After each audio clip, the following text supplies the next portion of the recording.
Welcome to another edition of the Community Development Journal. Hello, I'm Julie Jones, Planning Manager for the City of Fridley. And in this program, we're kind of taking a look back at the events of 50 years ago when Fridley experienced the 1965 floods and tornado. You know, things were a lot different back then. The city did not have a community development department, and so when a disaster occurred, there were other people that were handling all of the analysis that needs to be done following a storm like that. Nowadays, in our department, we're kind of one of the key departments that really goes in, of course, after the initial disaster happens and the emergency response happens from police and fire to rescue people if necessary. But it's the community development department that goes in and does the analysis of the storm damage. All of us pretty much drop what we're doing and have to go in and go out in the field and determine where people have lost their homes and analyze that. And put together maps, because when a disaster happens, you have to prepare maps for FEMA in a very short time frame of the damage and assess the value of that damage to determine if the city is going to qualify for emergency funds. Cities have to go out and respond to an emergency not knowing if expenses are going to be reimbursed. So that's why the city's cautionary when things happen, whether we're going to go out and pick up storm debris at the curb and things like that. But in 1965, things were happening a little bit differently, and that was done primarily by the assessor at the time. And so I was able to locate one of the staff people that was working in the city following the 65 tornado. So we're going to have an interview that we're going to show you with that person and with another person who experienced losing their home in the 1965 tornado. And then we've got connections in our other two stories in this program to the 65 tornado. One to the Unity Hospital campus. We're going to show you the new facility there, the interlude facility, because Unity campuses came about because of a development that was happening in 1965 around the time of the tornado, and land was set aside in the Melody Manor development for a medical facility. They didn't know at the time what it would be, but following the tornado, there was a huge push to get a hospital in the Fridley area, because following the 65 tornado, victims had to be taken to other hospitals, to Mercy and North Memorial and other places. So the tornado is a big reason why Unity Hospital got located when it did. Then another facility that was damaged significantly by the 65 tornado, had their glass roof taken off, was at that time the FMC facility down south of the freeway on East River Road. Now we've got a massive redevelopment project happening in that location, and so we're going to give you an update and have an interview with the developer of that project called Northern Stacks, down where the old Navy ammunition armament facility used to be. So stay tuned to learn more about connections and all these things to the 1965 tornado.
You may be familiar with the park that's located on 73rd Avenue called Matson Park next to Grace Church.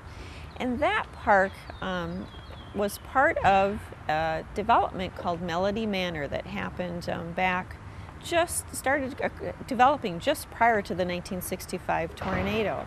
And so we're going to show you an interview that I did with the gentleman who's the son of the developer who developed that neighborhood that was given the name Melody Manor, actually following a contest that the city had to name the development. And they came up with the clever way to name the streets after music. And this neighborhood's quite unique. It has these curved streets that roll through it. Like I said, was just being developed when the tornado hit. And a lot of homes were lost in that neighborhood. So we're going to hear more from someone who knew about how that development happened and someone who experienced losing their home in that neighborhood next. Well, I'm here at the home of Jerry Radcliffe.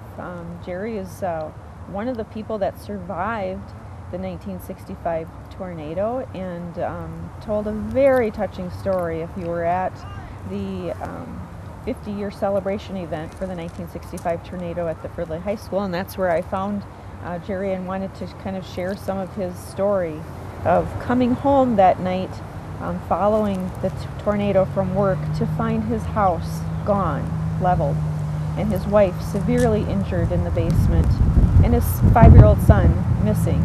A very, very traumatic story you told that evening, Jerry, and it was very touching for a lot of people to hear that. There was a lot of joking going on that night, but you had a very serious story to tell. I couldn't believe all the tissue that came out when I was talking, and then I kind of blanked out a little bit too. But it's hard to tell. It's, I'm sure just all the drama that you heard that night of all the stories just brought it all back. Right. But I think the intriguing thing to me too on your story is that I brought with me, because I looked into your building address record and was, just devastated to see, when we look at this whole neighborhood of Melody Manor that you live in. We know from I've seen the aerial photos from this area that you can see that the neighborhood was just being built. Right. And I see in looking at your building permit history that you had just gotten your home built, and your building permit was issued in January of 1965. Yeah, we moved in right at the end of March, and then moved out on the 6th of May, and back in around Thanksgiving time. Which is miraculous. So yeah, you'd only been in your house for 2 months then when the tornado hit. 1 month. Oh, okay. Month of April we lived here. Okay. And so that just had to be so heart-wrenching for you and so many of your neighbors that lost those homes. They just we just started to, I was in the Navy for 4 years in the 50s, and we just started to unpack some of my souvenirs and a lot of our wedding presents because we just decided we had a new home, and now was the time to break that out. Oh, okay. Our main worry at that time was how we're going to make $107 a month mortgage payments. Oh my goodness, oh my goodness. So we thought we had it made by that time. Just simple things. And it's funny how you hear these stories. I mean, I was just listening on the news to stories from people going through a tornado that just hit Texas, and how it's the same thing where people just say, you know what, the material things here that are gone don't matter. What matters is my family, and that's why in your case. That's why I didn't spend much time here. I was here very seldom. My main worry was my wife after I found my boy. And so a lot of the cleanup, I know the city of Fridley, I can thank them not enough for doing what they did, because we didn't have our yard in. This sidewalk here was put in the day of the tornado. And I just had too many things to worry about with him, with making sure I was with him and my wife. Right. I saw that the fee was only $10 for the second permit to rebuild. So that's what the city did, is just made a flat fee for everybody. And so it's kind of funny. I saw in your building records you've done a lot of work on your home over the years. You've re-roofed, you've added on. I think you added a pool, all kinds of things. And it's like you could look at some of the permit fees you paid for those things that are more current, and they were quite hefty fees compared to the $10 you paid to rebuild your house. I did very little with our house, because Clemron, I talked to them, and they says, do you want it the same way as you did before? I says, yeah, but I says, I don't know when we can start, because I have to make sure Karen wants to move back before we give them the okay. I was going to ask you that. How did you ever convince your wife and son to I didn't move convince back her. here to the same spot? I just asked her, we were talking. I says, do you think we ought to go? And then I called, and she decided. I says, Clemron, okay, go ahead, because he already had the insurance money and everything. Okay.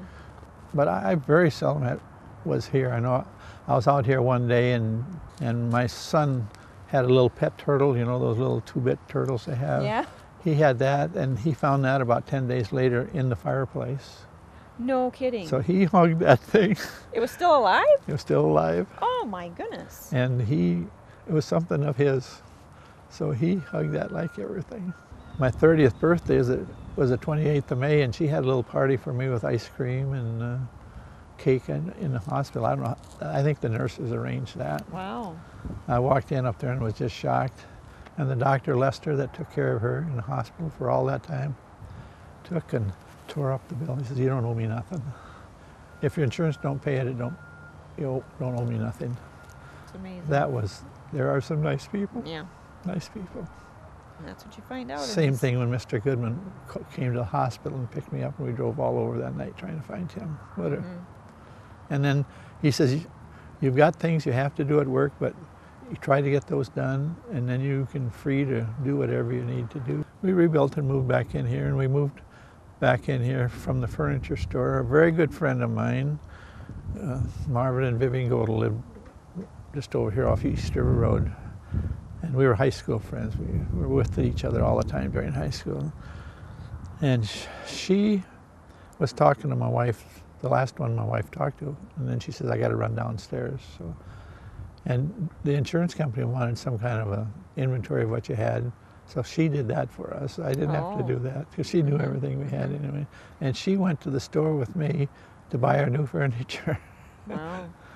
So it And sounds like that's some advice you'd have for someone in thinking about preparing for an event, because we think about, you know, in this whole program, we're looking at the aspect that the tornado that came through in 1965, the tornado that we had come through the city again in 2011, followed about the same path. Yeah.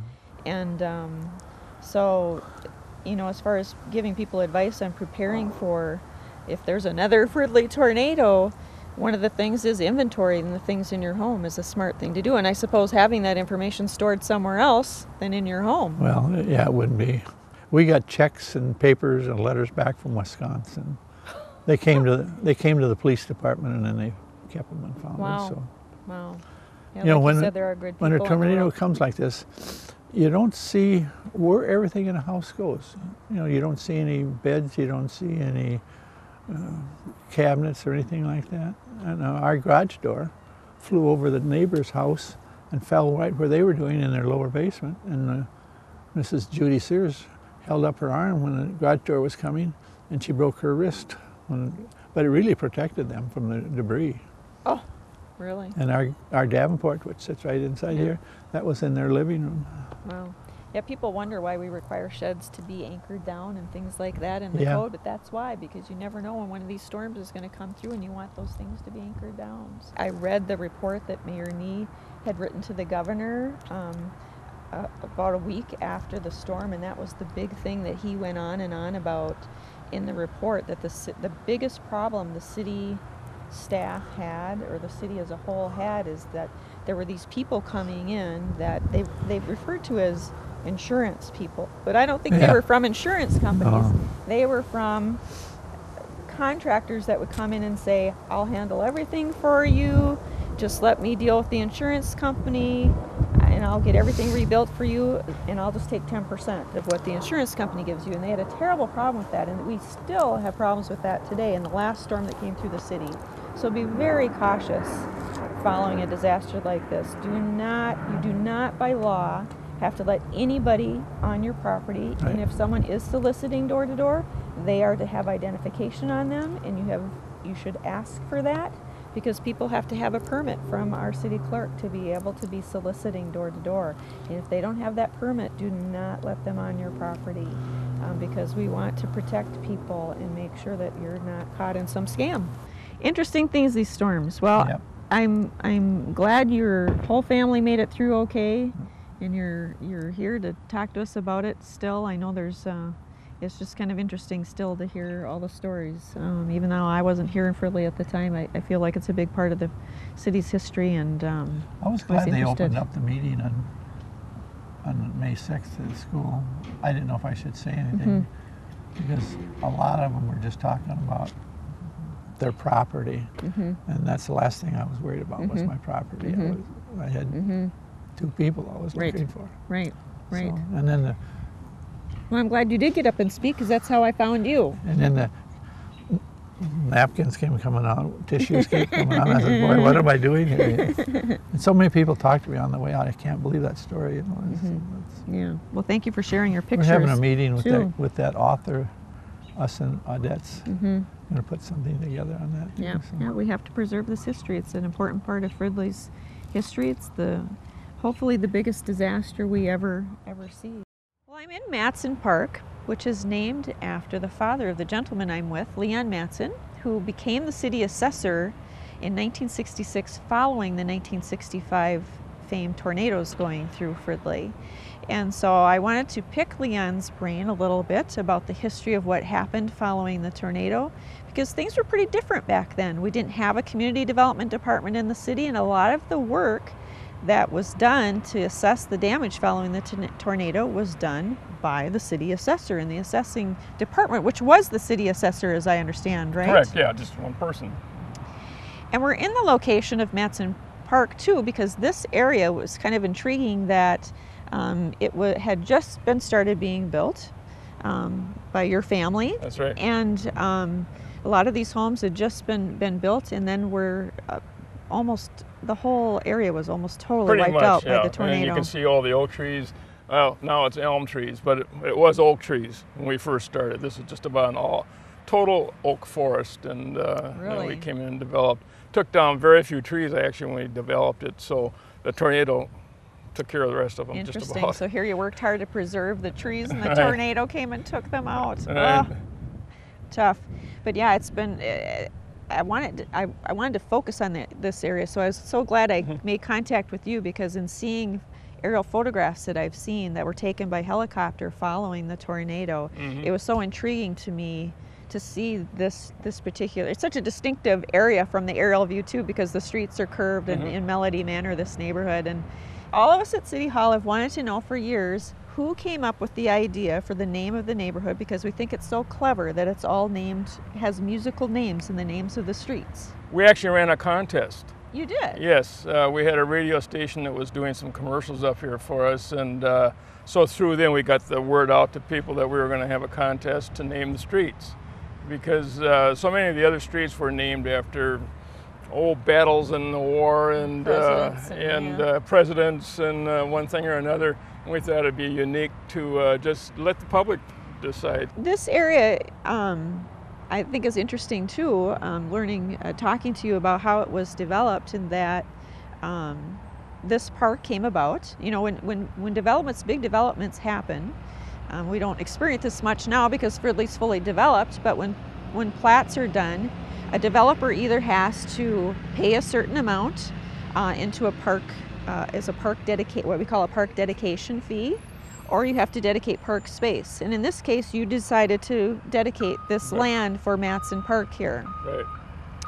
Yes, and we didn't name it Matson Park. The city council named it after my dad. My dad was the first city manager, and he had done quite a few things for this city. You know, as a city manager then, as compared to what the city manager does now, we're two entirely different animals, really. I remember one time some lady was stuck on one of the streets that weren't finished yet in the sand, and she called up my dad and said, well, how am I going to get out of here? And my dad said, just a minute, I'll be up there. So my dad went up and pulled her out. I don't know if the city manager would do that nowadays, but anyway. So. Yeah, it was a primitive kind of development period, really. And anyway, and he did a lot of that kind of stuff. People remembered him for that kind of thing. And so the council saw it fit to name the park after him, and this is long after we had dedicated it to the park or to the city. And the other interesting thing about this neighborhood is you had the forethought to develop starting near 73rd and going north and preserving a section of land for a hospital. Correct.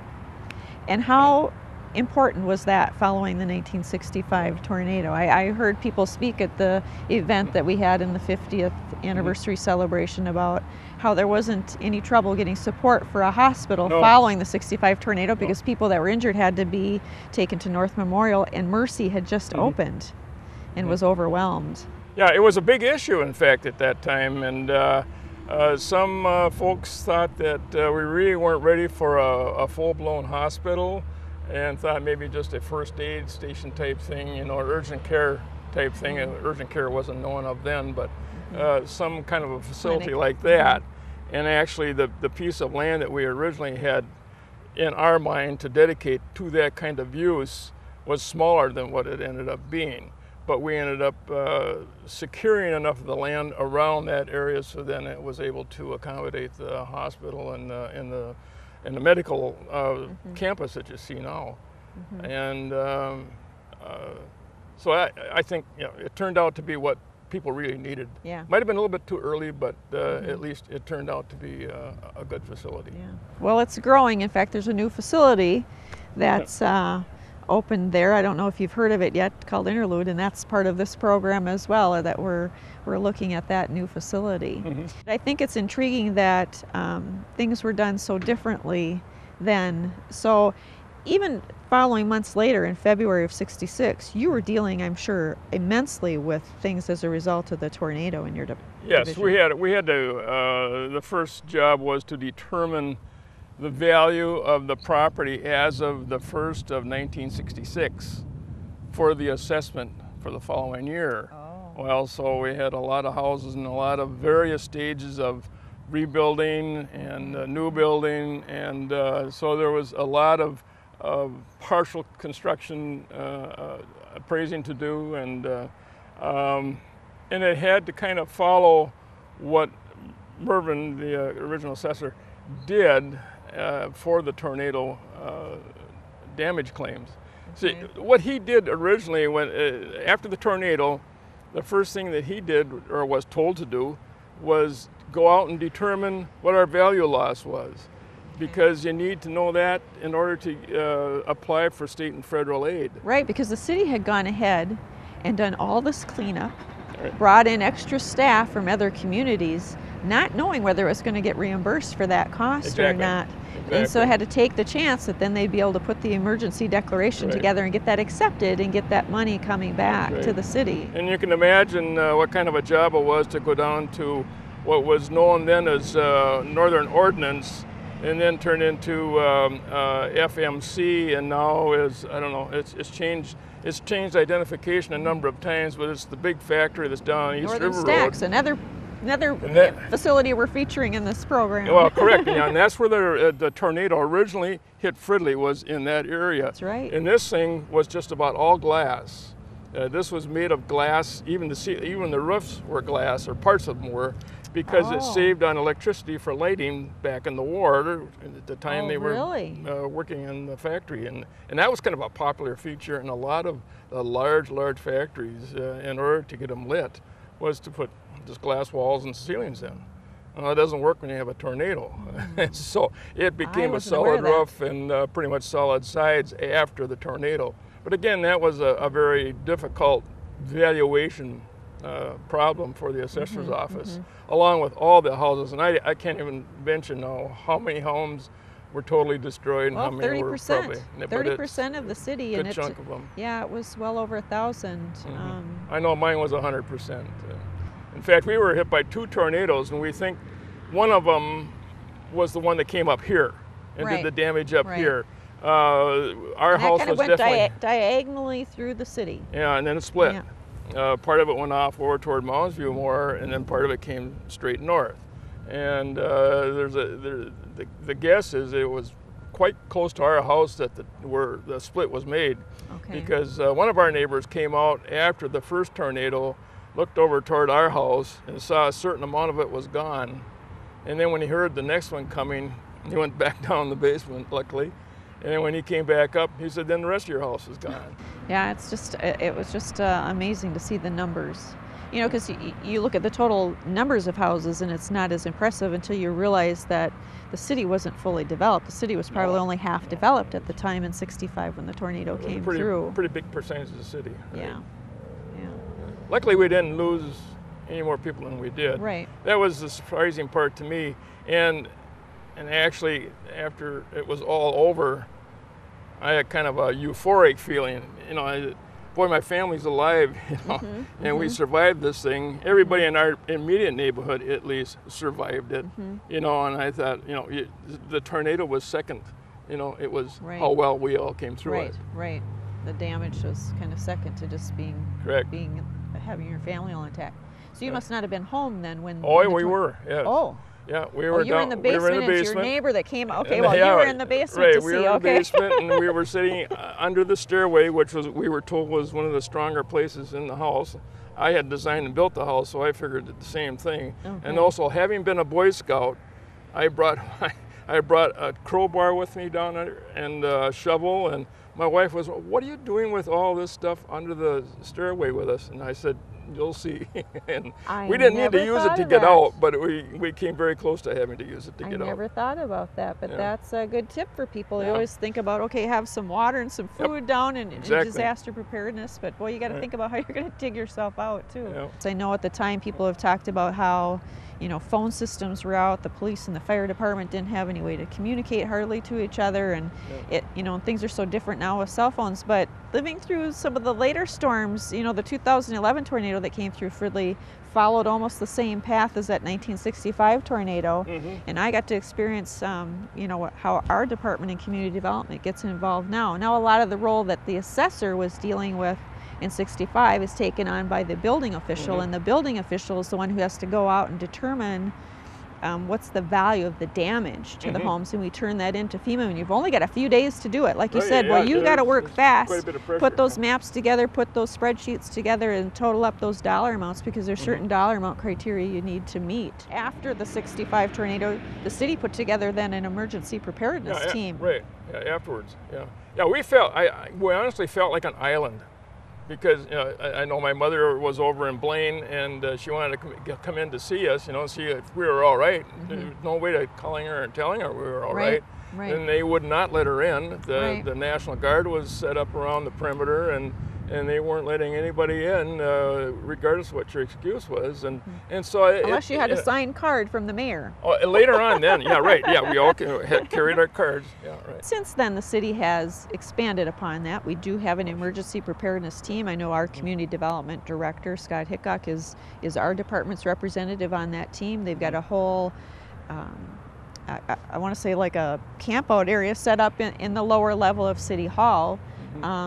Our EOC center, we call it, our Emergency Operations Center, where those people that are on that committee are to report.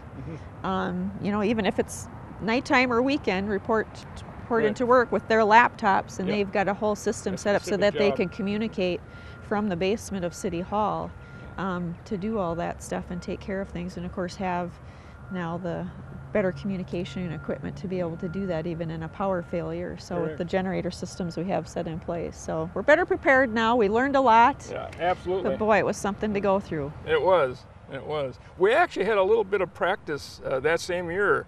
The river flooded. That's right. And so a lot of people were activated to go up and help sandbag and save quite a few houses up there that would have been in trouble had we not done something. And that was, you had to give thanks to the fire department, Bob Hughes and Bob Alders and some of those folks, because they had enough foresight they had been told that to probably expect floods. And they had a lot of sandbags on hand. And so they were pretty much ready to go after that. Yeah, someone at the May 6th event got up and talked about that, how the fall of '64 was a very wet fall, and winter came early, and so the ground froze early and froze down deep. And then there were several large snowstorms that winter, including one on St. Patrick's Day in mid-March. A big one, sounded like it was like 2 feet of snow. And then a couple weeks later, it got really warm all of a sudden and everything melted fast. And so they knew the Mississippi River was going to flood in that scenario. So they had some warning of that, and it did indeed flood. When I was looking for pictures in the records, there are some records left of the tornado. I came across a whole folder full of pictures from the flooding. Oh, did you? That were just amazing to see pictures of the Riverview Heights neighborhood and how many homes were almost half underwater, and so that was really a traumatic river level event to begin with. So they really didn't, they didn't have much leeway, for the river to come up. Right, and there again, we've built the road up there and built up the edge of the river, so we are better able to deal with that nowadays. But that was part of the whole difficulty of all this storm. The city had already been hit so hard in April, and then to be hit in May with those tornadoes was tough. So well, it was a hard way to learn, but I think the city was better off for it in the end. Yes. We got some good new development that kind of refreshed some of the old stuff that did get destroyed, and so it was a good start in getting things in shape for a real good city, I think. Yep. Well, I'm glad you're one of the people that survived it and rebuilt and then even came to work for Fridley. So, well, thank you, Leanne, for agreeing to meet with me today and sharing your information. It's really interesting.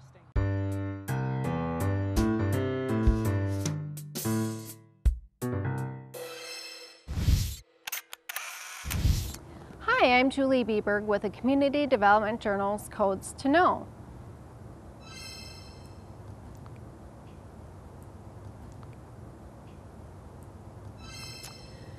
Fridley has a lot of major roadways where people would like to display their vehicles for sale, but there are 3 simple rules to follow. You own the vehicle for sale and the land that is displayed on. The vehicle is parked on a paved driveway, not on the grass. The vehicle is currently licensed and operable. These rules apply to residential situations. So don't display your vehicle for sale at your place of employment in Fridley. The businesses have to have the correct zoning and a special use permit for you to display your vehicles for sale on their property in Fridley. For more information, please go to our city website at www.fridleymin.gov or call me at 763-572-3592. When the tornado hit in 1965, Fridley did not have a hospital. Unity Hospital did not exist yet, but land had been set aside for a medical facility in the Melody Manor, in the north part of the Melody Manor neighborhood.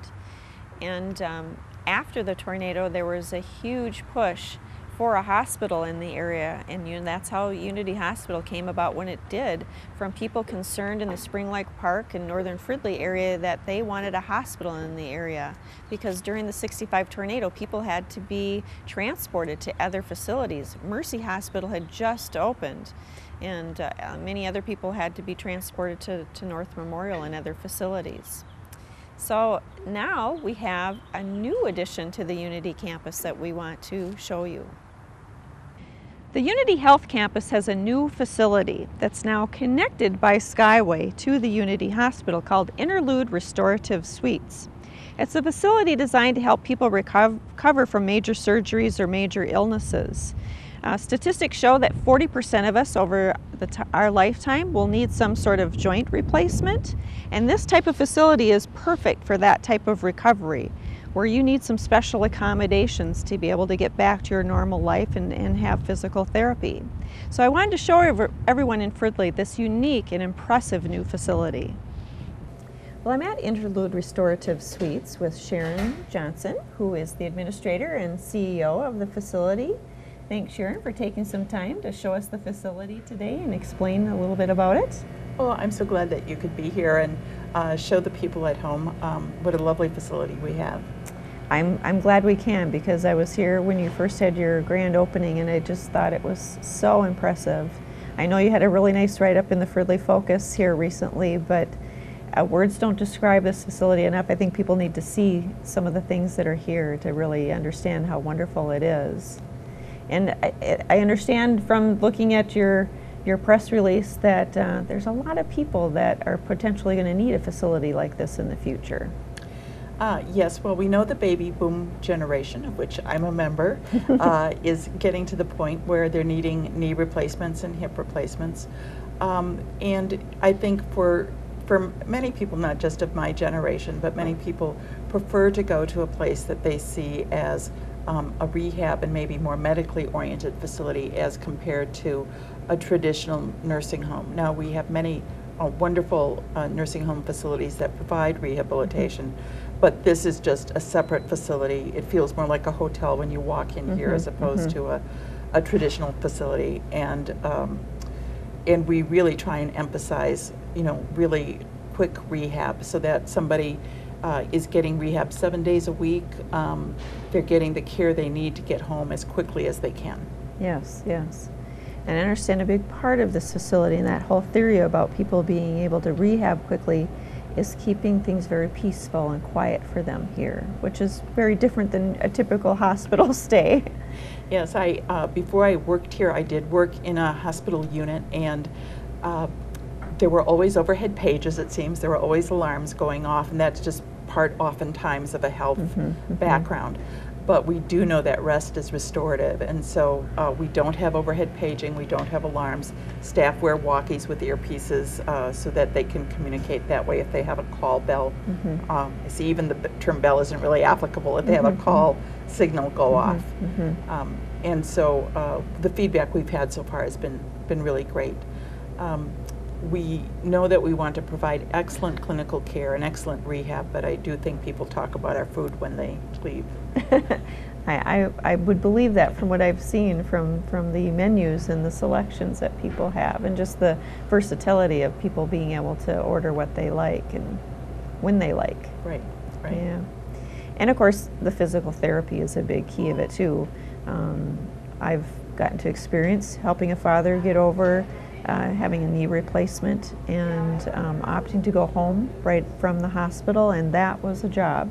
Not only caring for him, but getting him to his rehab. So it's I think the big benefit of this facility is having that rehab available 7 days a week, like you said. Right, and we will provide outpatient rehab as well as, for those guests who have been here. Once they go home? Once they go home, or if somebody just chooses to come here for outpatient rehab, that's an option as well. Okay. Well, that's wonderful because you have some amazing equipment here available for people to use. Yes, yes. We have the pool with an underwater treadmill, and then we have what's called the Ultra G, which helps de-weight somebody. So you may not be able to be weight-bearing yet, but the machine helps you be able to start working out on a treadmill, which is pretty amazing when you think about it. Right, right, and progress forward. So.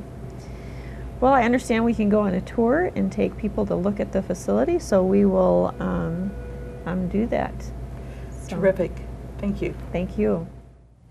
I'm with Becky Willett, the Director of Marketing, who's going to show us some of the facilities here at Interlude.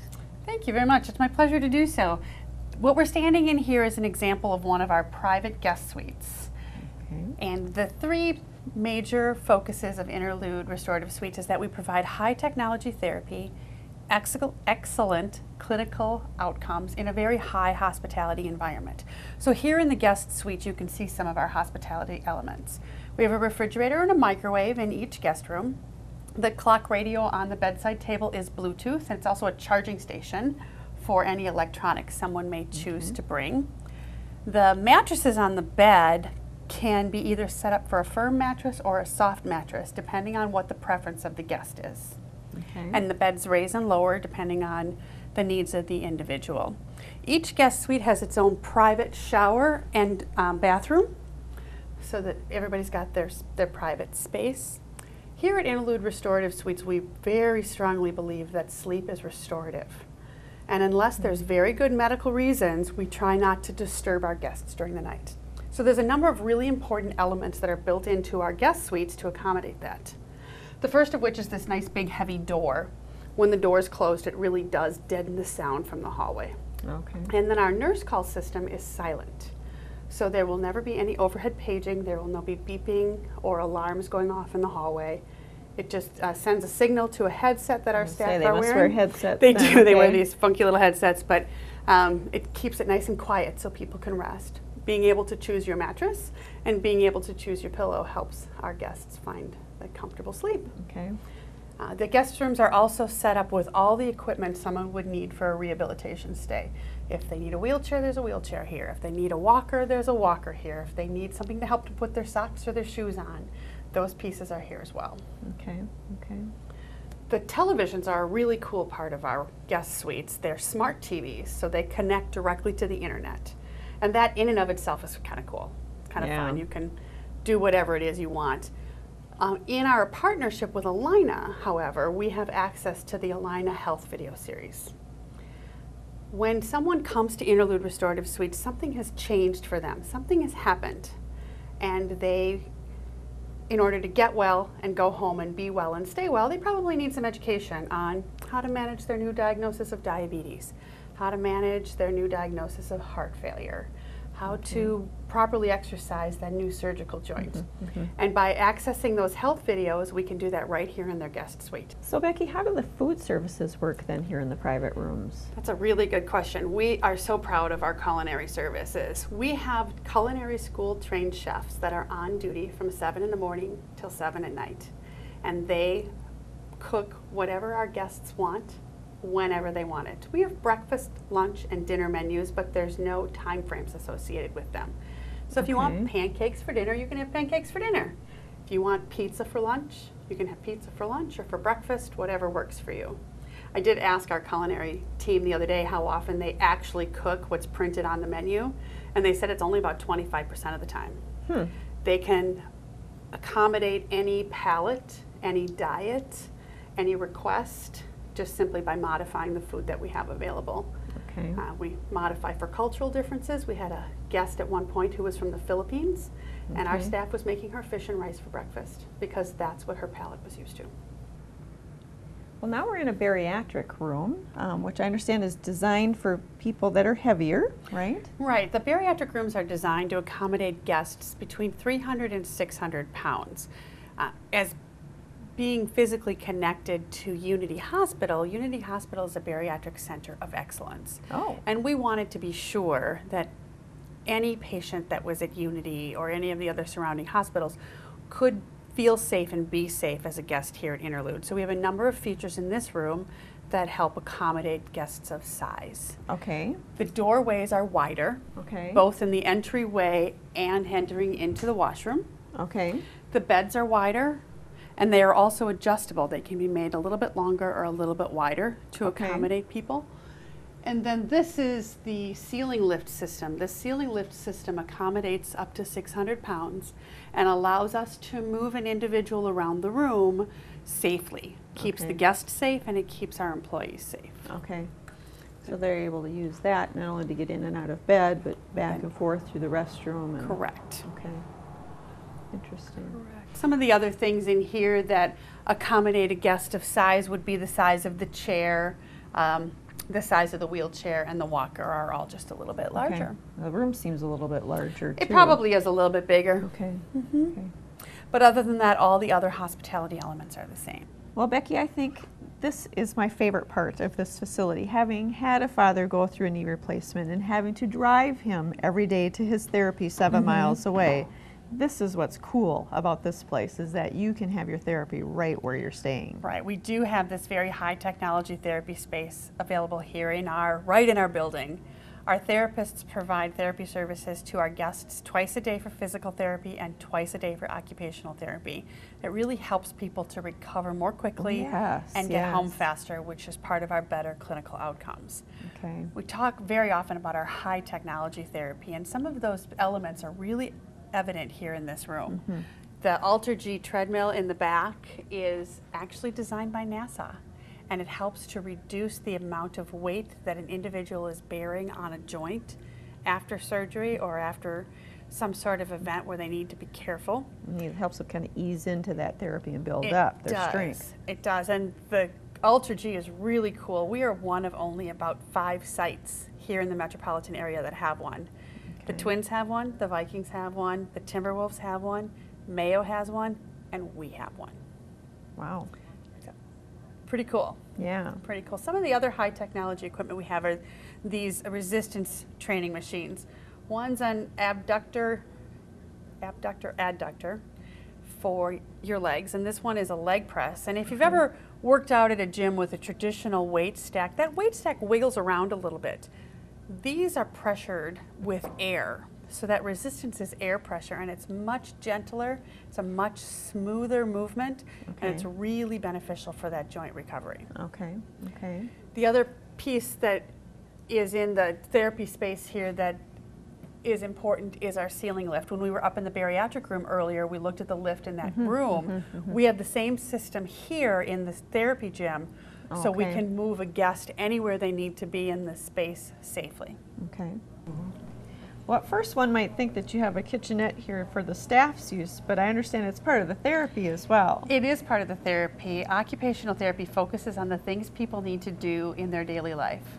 And so we have a full kitchen set up here for our guests to retrain themselves on how to access the kitchen, how to prepare their own food, how to put things away, how to do the dishes. The result of that is we have a lot of good cookies around here on a regular basis. I understand you even have a bathroom for them to practice in too. We do. That's kind of an important thing too, to be able to use the bathroom solo once you're recovering. Right. So we have a bathroom designed with a traditional tub, so people can practice on a shower seat, getting in and getting out, so that we can make sure people are safe when they go home. Well, Becky, I understand part of the therapy area is this very high-tech pool as well. Absolutely. This is our therapy pool. The water is kept at 92 degrees, so it's nice and warm, very therapeutic, feels really good on arthritic joints. The spaces within this pool are so flexible. It's very easy to get in and out of, whether you go up and down the steps or if you take a ride down in the chairlift. Oh, that's what that's for, okay. Yeah, puts us in and out. There's a little bench on the other side of the wall here, so you can sit and rest, or you can sit and do seated exercises. The railed in area is a deep well, so we can get all the weight off of somebody's joints and have them practice things in a free-floating manner. Okay. And then we have our underwater treadmill, the AquaGator, which allows us to have somebody practice walking. Again, similar to the Ultra G that we looked out into the therapy gym, it being in the water lifts you up and reduces the amount of weight that you're bearing on a joint. The cool thing about the underwater treadmill is it has a camera system that comes with it. And we put the camera underwater and we can analyze somebody's gait. We can be able to watch underwater what somebody's doing. The other really cool thing about this space is that the floor is heated. So when you come out and getting ready to go in the pool, your feet aren't going to get cold. That's just kind of fun. Nice touch. Nice Yeah. touch. Well, thank you so much for showing us this wonderful you're facility. so I'm just so welcome. excited to show this to Fridley, to people in Fridley, because I think everybody needs to know that it's here as a new amenity in the community. You never know when you're going to need it. That's right. Thank you very much. It was my pleasure.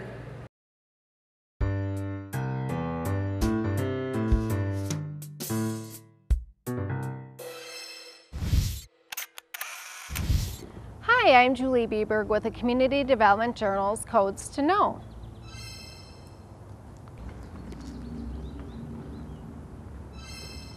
When your grass gets 10 inches tall, you will be more than likely getting a letter from the city. But more than likely, your neighbors will complain before then. So save your neighbors a call to the city and keep your lawn neatly mowed. The City of Fridley will only send you out one warning letter for tall grass before they send out a contractor. The contractor fees would be anywhere from $150 to $300 depending on the size of your lot. So save yourself some money and hire a service. It would be much cheaper. For more information, please go to the website at www.fridleymn.gov or call me at 763-572-3592. When the tornado came across the Mississippi River in 1965, one of the facilities that it hit first and hit very hard was what people commonly refer to as the FMC facility. It was probably known as Northern Pump at the time, and currently now is the location of BAE Systems, located at 4800 East River Road, south of the freeway. And that site now is named Northern Stacks, is part of a massive redevelopment project going on in the city. But back in the tornado, it was mostly made of glass, and that was, of course, severely damaged by the tornado. They ended up replacing a lot of those surfaces with metal, and those metal surfaces are now coming down as part of the redevelopment of this project. And so recently we met with Paul Hyde, the developer of this project, to give you an update on what's the latest in the development of this very massive development project. Well, I'm on the site of the Northern Stacks development in Fridley, that is on East River Road, south of the freeway, with Paul Hyde from Hyde Development, who is the developer of this very incredible, massive project. Thanks, Paul, for being here today. Great, thanks for having me. We should probably start by telling folks about this new building behind us, the first building being built in the development. Sure, this is the first building of what could be 8 to 10 buildings, totaling 1,000,007 square feet on the entire site. This first building we completed in January of this year. We call it Northern Stacks 1. Okay. It's a 213,000 foot bulk warehouse building that'll accommodate 4 different tenants. We're currently building out the first tenant space right now, and we expect to be done with that here by the end of the year with a full building with 4 different tenants. Okay. And then I know there's been some work on moving BAE Systems, which is the lead tenant in this site too. Right. The second project we're working on, which is underway right now, is a new space for British Aerospace, who was the anchor tenant in the existing building. Mm-hmm. We've consolidated them into 561,000 square feet on the northern part, the northern 25% of the original building. We're demolishing the balance of that, almost 1.5 million square feet. That's underway. Mm-hmm. And by November of this year, that BAE consolidation project will be completed. Yeah, and demolishing the building, it seems like from the center point out must be interesting. It's certainly one of the more complicated things we've ever done, and we've done complicated projects. Mm-hmm, mm-hmm. In this case, keeping the building alive and operating mm-hmm. with British Aerospace inside and operating mm-hmm. while we're tearing down everything next mm-hmm. to them and building them new space, that's complicated. Yeah. But we've got a marvelous team from Braun, Mortensen, and Fridley that are making that possible. Okay. So you must be having someone like Braun Intertech involved dealing with hazardous materials at the same time of recycling the metals from the old building and things like that. Sure. All this work, all the work that we're doing is pursuant to a Minnesota Pollution Control Agency approved cleanup plan, and we're implementing that plan through Braun and their subcontractor Fridley. Okay. And we're doing all sorts of green building things, from recycling the steel and the copper. Even the concrete from the old building floors we'll reuse under our park and drive areas for the new buildings that we'll develop. Oh, cool. Okay. So BAE Systems moving over, and then I assume demolition will continue to occur on those buildings, but you have plans to build another building next to this new one too, right?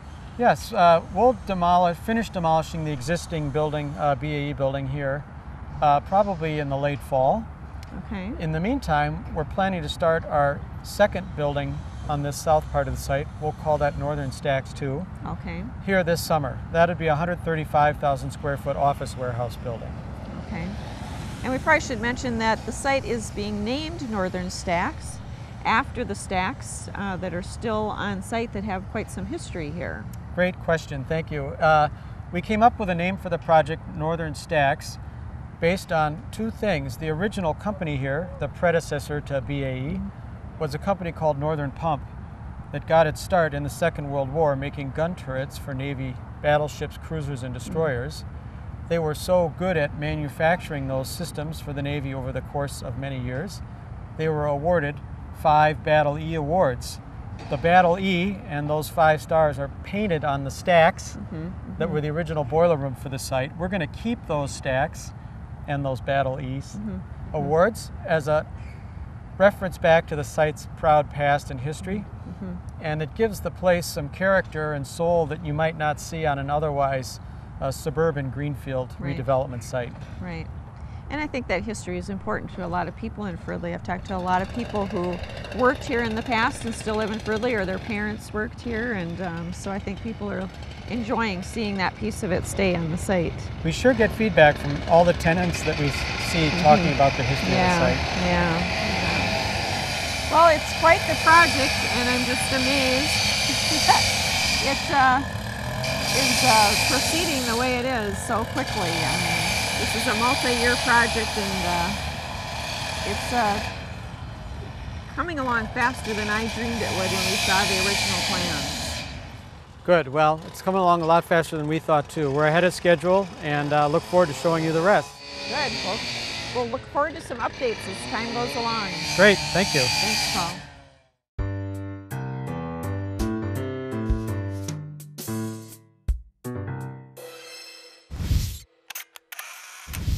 Hi, I'm Julie Bieberg with the Community Development Journal's Codes to Know.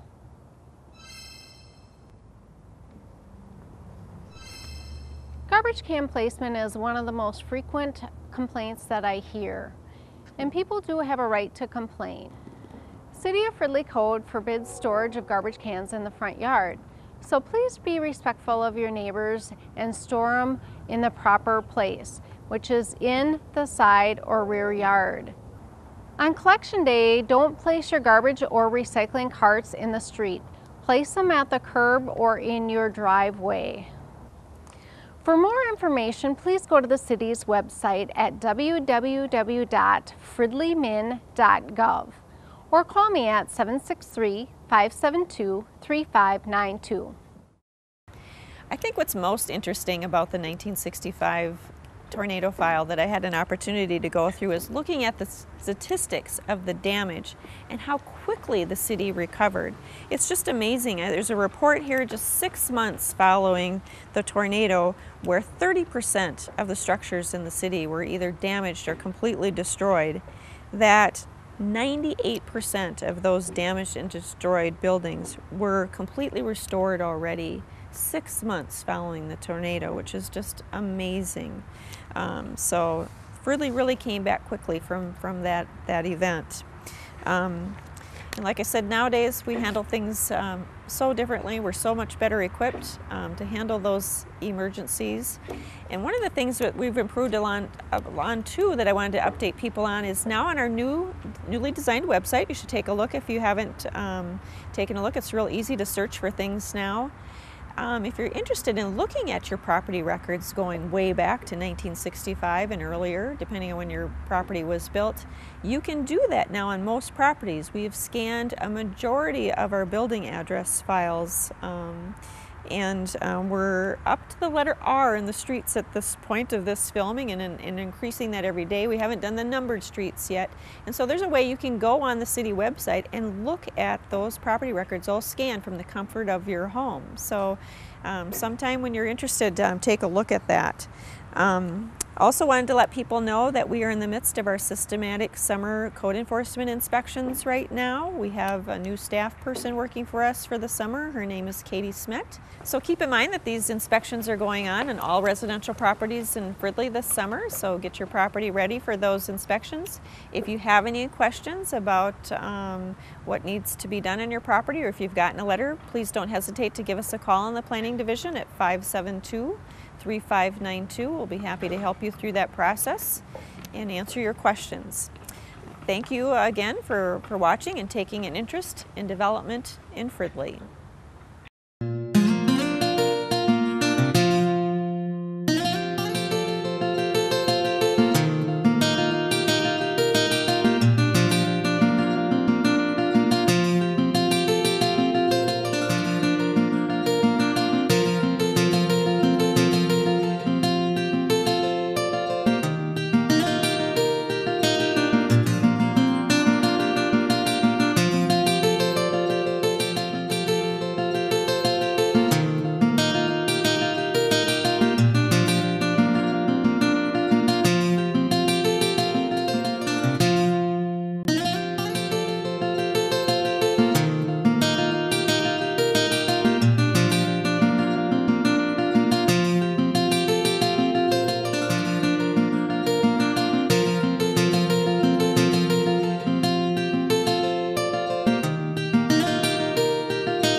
This has been a production of Fridley Municipal Television, Channel 17. Thanks for watching.